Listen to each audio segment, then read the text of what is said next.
सो अभी तक हमने देखा कि किडोमा बहुत ज्यादा खुश है किडोंग के साथ और कह रहा है कि कहीं ये कोई सपना तो नहीं कि किडोंग मेरे साथ है। फिर तभी सीन कट होता है और अब हम जिनबी को देखते हैं जो कि परेशान थी कि आखिर दुआन कहाँ गायब हो गया है, कि अब वो सच में कभी मेरे सामने नहीं आएगा। तो तब किडोंग कहती है कि ऐसा नहीं है, क्या पता वो अपनी स्टडी में बिजी हो। फिर हमें दिखाया गया कि नेक्स्ट सीन में किडोंग किडोमा के साथ होती है जहाँ इनका शो हो चुका था, जिसके बारे में ये बात कर रहे होते हैं कि किडोमा बोला वैसे तो सब अच्छा रहा लेकिन मैं और भी अच्छा कर सकता था, लेकिन हमारे सीनियर को स्क्रिप्ट सही से लिखनी नहीं आती। तो तब किडोंग कहती है कोई नहीं, तुम नेक्स्ट टाइम अपना बेस्ट दे देना। तो तब किडोमा खुश हो गया कि वो कैसे किडोंग के साथ आराम से बैठकर बातें कर रहा है।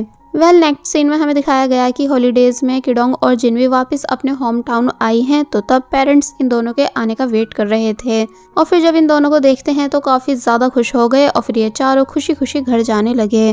घर आकर किडोंग भर भर के खाना खा रही होती है। तो तब मॉम बोली कि ऐसा लग रहा है जैसे मैंने तुम दोनों को वॉर पर भेजा हुआ था। तो तब किडोंग बताती है कि कैंटीन का खाना बिल्कुल अच्छा नहीं था, इसलिए मैं रोज आपके हाथ के खाने को मिस करती थी।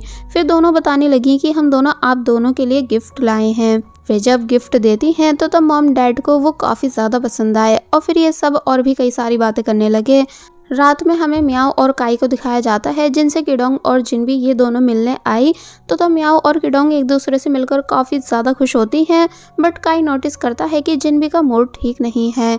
मियाओ काफी बातें कर रही होती है और अपनी यूनिवर्सिटी के बारे में बता रही होती है, लेकिन जब काई जिनबी से पूछता है कि आखिर इसे क्या हो गया है तो तब किडोंग कोई जवाब नहीं देती।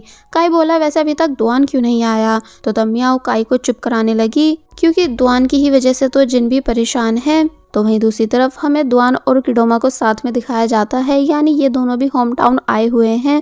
जहां जब दुआन अभी तक जिनबी को लेकर परेशान हो रहा था तो तब किडोमा बोला कि तुम फिक्र मत करो, जिनबी कभी सीनियर को डेट नहीं करेगी क्योंकि सीनियर बहुत अगली है और जिनबी तुम्हारे और मेरे जैसे हैंडसम लड़कों के बीच रही है, इसलिए उसे कभी वो सीनियर पसंद नहीं आएगा। तो तब जाकर दुआन थोड़ा खुश होने लगा।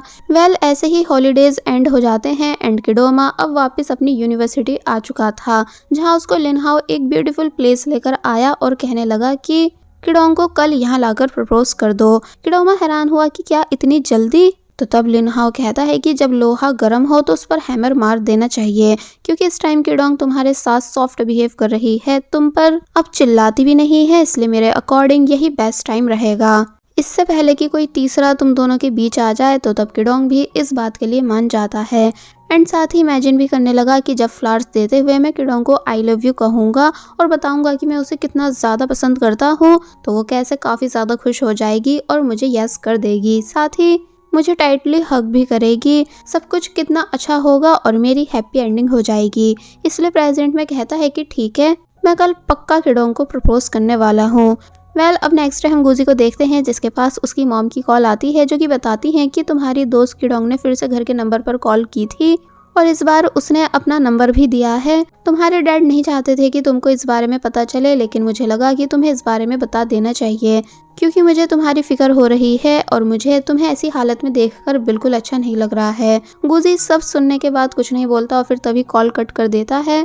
जिसके बाद अब हमें किडोमा को दिखाया गया जो कि जिनबी से आकर मिला और रिक्वेस्ट करने लगा कि तुम कैसे भी करके किडोंग को कल रात इस प्लेस पर भेज दो, मैं उसे प्रपोज करने वाला हूँ। तो तब जिनबी काफी सोचने के बाद बोलती है कि जितने तुम एफर्ट्स कर रहे हो किडोंग के लिए, इसलिए ठीक है मैं उसे भेज दूंगी, और पहले ये प्रॉमिस करो कि अगर तुम्हारी फ्यूचर में किडोंग से शादी हुई तो तुम कभी उसे छोड़कर नहीं जाओगे, मतलब कुछ भी हो जाए तुम उसको कभी छोड़कर नहीं जाओगे। तो तब किडोमा सीरियस होकर बोला कि अगर किडोंग मेरी वाइफ बनने के लिए रेडी होती है तो मैं कसम खाता हूँ कि मैं उसका हमेशा ध्यान रखूंगा और कभी भी छोड़कर नहीं जाऊंगा। चाहो तो तुम मुझसे ये बात लिख कर ले लो। जिनबी को किडोमा की बातों में दम लगता है, इसलिए वो किडोंग को इस बात के लिए मनाने लगती है कि देखो किडोमा अब कितना बदल चुका है, उसने तुम्हारी वजह से ये वाली यूनिवर्सिटी भी ज्वाइन करी एंड अब वो पढ़ने भी लगा है, इसलिए तुम्हें किडोमा को एक चांस देना चाहिए, क्या पता वो बाद में और चेंज हो जाए। वैसे भी अब उसने फाइटिंग करनी भी बंद कर दी है। तो तब जिनबी के काफी समझाने पर किडोंग उस प्लेस पर आ जाती है। क्योंकि किडोंग को भी ऐसा लग रहा था कि अब जब किडोमा मेरे लिए इतना सब कर रहा है, मेरे लिए इतना बदल चुका है, तो मुझे भी उसकी दिल की बात सुननी चाहिए। लिनहाओ छुपकर किडोंग को देख रहा होता है कि सब सेट है, बस किडोमा यहाँ आ जाए, लेकिन बहुत देर हो जाती है और किडोमा यहाँ नहीं आता है। दूसरी तरफ जिनबी को भी ये लग रहा होता है कि अब तक तो किडोमा ने किडोंग को प्रपोज भी कर दिया होगा, लेकिन धीरे धीरे और रात हो गई एंड किडोमा नहीं आया, इसलिए किडोंग उदास होकर यहाँ से चली जाती है। और फिर अब हमें किडोमा दिखाया जाता है जो कि पुलिस स्टेशन में है अपने दोस्त के साथ, जिसे देखकर साफ पता चल रहा था कि उसकी कुछ लोगों से फाइट हुई है। वो ऑफिसर से बोलता है कि प्लीज मुझे जाने दीजिए, आज मेरी अपॉइंटमेंट है, लेकिन ऑफिसर उसे जाने नहीं देते। किडोमा परेशान होकर बैठ गया और याद करने लगा कि क्या हुआ था। एक्चुअली जब वो फ्लावर्स लेकर किडोंग के आने का वेट कर रहा था, तो तब उसके पास अपने दोस्त की कॉल आई थी कि किडोमा प्लीज मुझे बचा लो, वरना ये लोग मुझे जान से मार देंगे। किडोमा समझ नहीं पाया कि आखिर क्या हो रहा है। फिर एक आदमी बोला कि 30,000 युआन लेकर आ, वरना मैं तेरे दोस्त को जान से मार दूंगा। और फिर तभी एड्रेस भी बता देता है कि कहाँ आना है। तो तब किडोमा को जल्दी में मजबूरन भागकर वहां जाना पड़ा था। नेक्स्ट सीन में वो अपने दोस्त के साथ पुलिस स्टेशन से बाहर आया, जहां दोस्त गिल्ट में था, इसलिए कहता है कि तुम कुछ बोल क्यों नहीं रहे हो। तो तब किडोमा काफी ज्यादा गुस्सा करने लगा कि आखिर तुमने गैम्बलिंग कैसे शुरू कर दी, यानी तुम तो अपने अंकल की फैक्ट्री में काम करने गए थे ना। दोस्त सॉरी करता है कि वो सब मैंने गलती से कर दिया। तो तब किडोमा बोला कि तुमको अंदाजा भी है कि वो लोग कितने खतरनाक थे जिनसे तुम्हारे लिए मैं फाइट करके आया हूँ। वो पैसों के लिए तुम्हारे बॉडी पार्ट्स निकालने तक के लिए रेडी थे। तुम आखिर कैसे ऐसे लोगों से पंगा ले सकते हो। तो तब दोस्त बहुत रोता है और कहता है कि मैं तो बस पैसे कमाना चाहता था, इसलिए मुझसे ये सब हो गया। पर तुम प्लीज हमारे होम टाउन में ये बात किसी को मत बताना, वरना तुम जानते हो ना कि फिर मेरी और मेरी फैमिली की कितनी बदनामी होगी और मेरी मॉम की तबीयत और ज्यादा बिगड़ जाएगी। किडोमा अपना गुस्सा कंट्रोल करके अपने दोस्त को काफी सारे पैसे देता है और कहता है कि अब प्लीज फिर से कोई गड़बड़ मत करना एंड अपने अंकल के साथ फिर से काम शुरू कर दो। और फिर तभी यहाँ से चला गया। तो तब दोस्त रोते हुए बोला कि तुम्हारा थैंक्स, और एक दिन मैं तुम्हें ये पैसे जरूर वापस करूंगा। अब नेक्स्ट सीन में हम देखते हैं कि किडोमा भागकर वहीं पर आया जहां किडोंग इंतजार कर रही थी, लेकिन अब वहां कोई नहीं होता है, इसलिए किडोमा काफी ज्यादा परेशान हो गया। नेक्स्ट डे उसे टीचर भी काफी ज्यादा डांटते हैं, क्योंकि टीचर को भी किडोमा के पुलिस स्टेशन में होने वाली बात और फाइट के बारे में भी पता चल चुका था। फिर जब जिनबी यहाँ आई तो वो भी किडोमा पर गुस्सा करने लगी कि तुम कल आए क्यों नहीं थे, क्या तुम्हें पता भी है किडोंग ने कितनी देर तक खड़े होकर तुम्हारा इंतजार करा था। किडोमा एक्सप्लेन करता है कि मेरी गलती नहीं है, मेरा दोस्त मुसीबत में था। तो तब जिनबी कहती है कि तुम्हारे फेस पर इतनी चोट देखकर साफ पता चल रहा है कि तुम फिर से लड़कर आए हो, यानी तुम आज भी नहीं बदले, इसलिए अब मैं तुम्हारी हेल्प नहीं करूंगी। और फिर तभी यहाँ से चली गई। किडोमा जब अपने रूम में आया तो लिनहाओ भी यही सब क्वेश्चंस कर रहा होता है कि तुम रात भर कहाँ थे, किडोंग ने कितनी देर तक तुम्हारा इंतजार करा था। पर जब वो किडोमा का फेस देखता है तो पूछने लगा कि तुम्हारे फेस पर इतनी सारी चोटें कैसे आई, लेकिन किडोमा गुस्से से लिनहाओ को चुप होने के लिए बोलने लगा। तो तब लिनहाओ शांत हो गया, क्योंकि किडोमा इस टाइम बहुत ही ज्यादा गुस्से में है कि कैसे उसका प्रपोजल प्लान डिस्ट्रॉय हो गया। वो अब किडोंग से मिलने आया, जो कि वो भी किडोमा से बात नहीं करना चाहती थी, इसलिए किडोमा उसके सामने आकर खड़ा हो जाता है। किडोंग बोली तुम्हारे फेस पर ये सब चोटें कैसे लगी, लगता है तुमने फिर से फाइटिंग करना शुरू कर दी है। किडोमा बोला कि नहीं ऐसा नहीं है, तुम मुझे गलत समझ रही हो एंड कल के लिए सॉरी कि मैं नहीं आ पाया। तो तब किडोंग बोली कोई नहीं, वैसे भी ये कोई सीरियस बात नहीं थी। तो तब किडोमा बोलता है कि तुम बस मुझे एक मौका दे दो सब बात एक्सप्लेन करने के लिए। लेकिन किडोंग जवाब देती है कि मुझे लगा था कि तुम बदल चुके हो, लेकिन थैंक्स मुझे गलत साबित करने के लिए, और अब मुझे तुमसे कोई बात नहीं करनी है।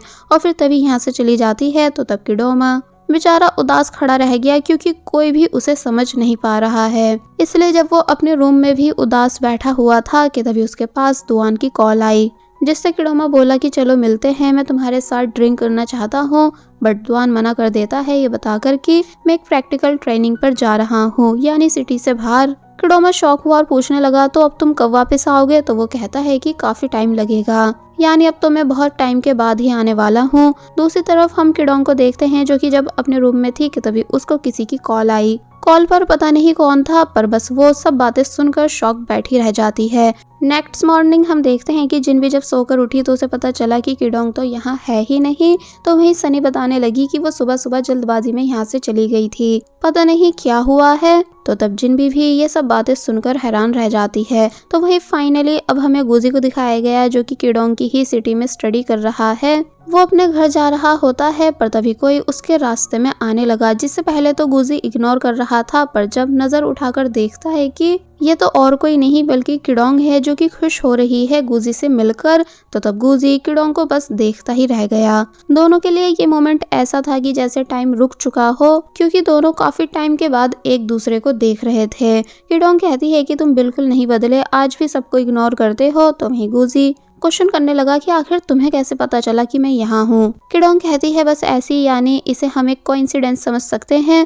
गुजी यहाँ से जाने लगता है कि मुझे अपने घर जाना है। तो तब किडोंग भी गुजी के पीछे पीछे जाने लगी कि मैं तुमसे बात करना चाहती हूँ और तुम्हें ट्रीट भी दूंगी। वेल अब नेक्स्ट सीन में हम जिनबी को देखते हैं जो कि जब लाइब्रेरी में होती है तो यहाँ सीनियर आया एंड जिनबी को देखकर उसके पास बैठ गया। दोनों नॉर्मल बात करने लगे। सीनियर पूछता है कि तुमने उस दिन फ्लावर्स क्यों नहीं लिए थे। तो तब जिनबी बताती है कि बस ऐसी, क्योंकि मुझे फ्लावर्स पसंद नहीं है। तो तब सीनियर पूछने लगा कि तुमको फिर गिफ्ट में क्या पसंद है। तो तब जिनबी वो सब चीजें बताने लगती है जो सब दुआन ने जिनबी को गिफ्ट कर रखी है, कि ये सब चीजें बहुत यूजफुल होती हैं, यानी एक तरह से वो दुआन को मिस कर रही होती है। लेकिन सीनियर सब सुनने के बाद बोला कि अब मैं सब समझ चुका हूँ, और फिर तभी खुश होकर यहाँ से चला गया। और वहीं दूसरी तरफ किडोंग जब गुजी के साथ उसके रूम में आई तो वो हैरान रह गई गुजी के रूम की ऐसी हालत देखकर, जहाँ सब कुछ फैला हुआ था, बहुत सारी बियर की बॉटल्स रखी होती हैं। किडोंग समझ नहीं पाती है कि आखिर गुजी ऐसी हालत में क्यों रह रहा है। फिर बोली कि लाओ मैं तुम्हारा रूम क्लीन कर देती हूँ, लेकिन गुजी मना कर देता है और किडोंग से बैठने के लिए बोलता है।